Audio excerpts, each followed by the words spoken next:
Good morning, scholars. Since today is May 4th, I thought I'd read you Star Wars Finn and Rey Escape. Written by Michael Siglain, illustrated by Brian Rood. On the sandy planet of Jakku lived a lonely girl named Rey. Rey lived in an old wreckage of an Imperial walker. Years before, the Rebel Alliance had fought the evil Empire in the skies above Jakku.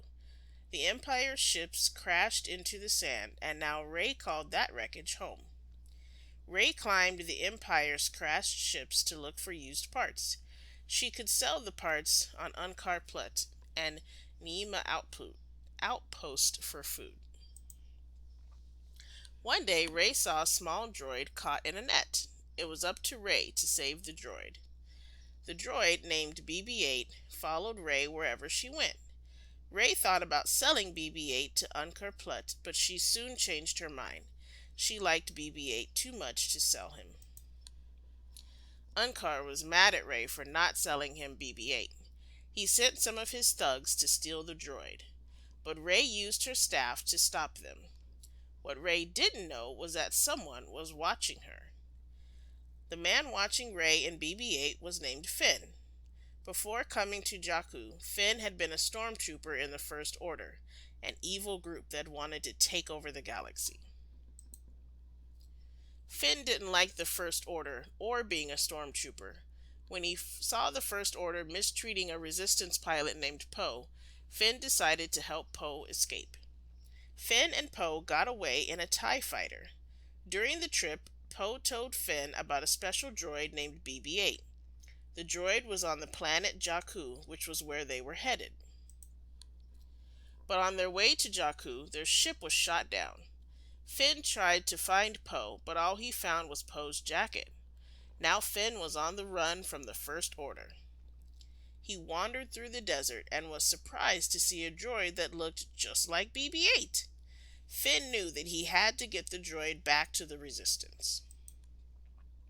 Just as Finn was about to introduce himself to Rey, a squad of stormtroopers attacked. They wanted BB-8 too.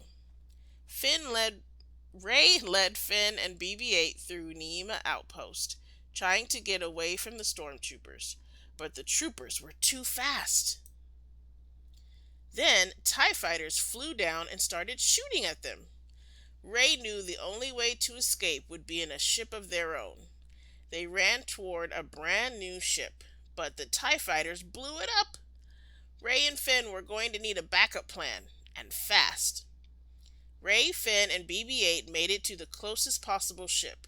It was an old piece of junk half covered by a tarp. What they didn't know was that the ship was the legendary Millennium Falcon.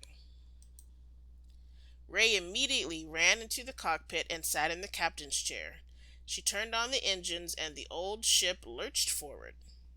The Millennium Falcon rose through a cloud of sand and smoke. It rocketed away from Niima, but the TIE fighters gave chase. The enemy ships fired on the Falcon. Rey quickly thought of a way to lose them.